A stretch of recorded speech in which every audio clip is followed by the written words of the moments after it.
I grew up in Lakewood, California, just a kid with a bike and a dream.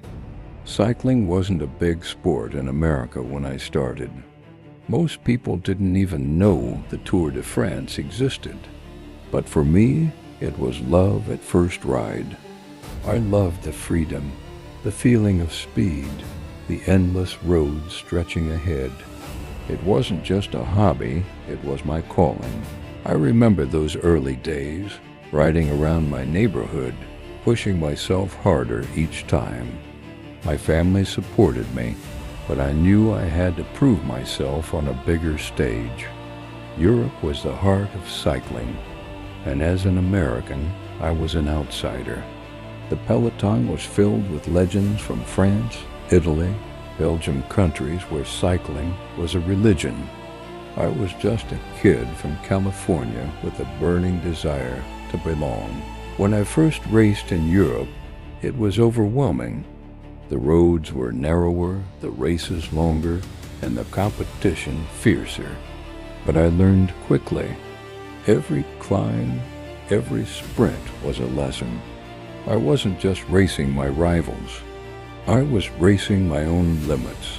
In 1984, I rode my first Tour de France.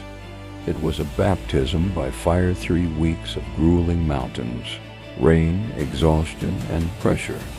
Finishing third was beyond my wildest dreams. I had shown the world that an American could compete with the best, but I wanted more. I wanted to win.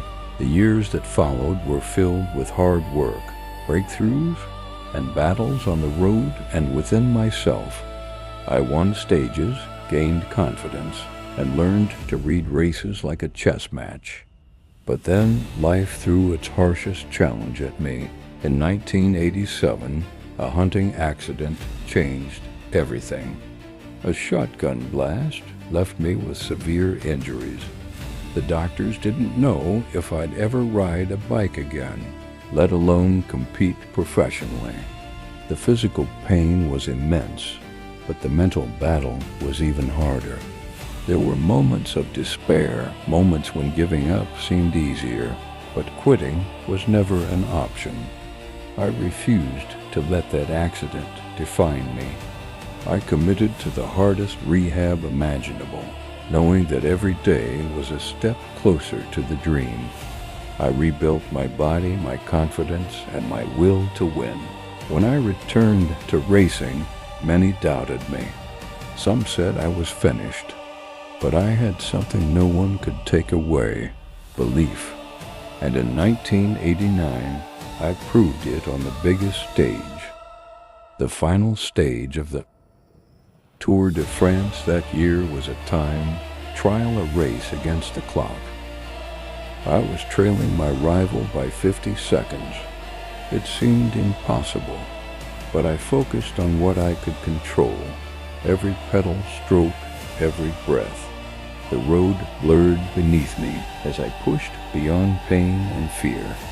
When it was over, I had won by just 8 seconds, the closest finish in Tour history.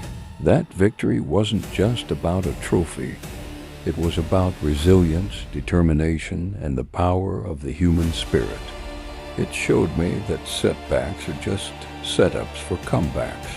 My career continued with ups and downs, victories and defeats. But that moment in 1989 remains the defining one. It's a reminder that no matter where you come from, no matter the obstacles, you can reach the summit if you keep pushing forward. Cycling taught me more than speed and endurance. It taught me discipline, humility, and the importance of passion.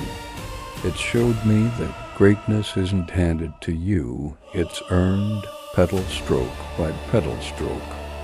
Today, I'm proud to have helped open doors for American cyclists and to have inspired the next generation. But more than that, I'm grateful for the journey, the struggles, the victories, and the lessons learned along the way. The road never ends.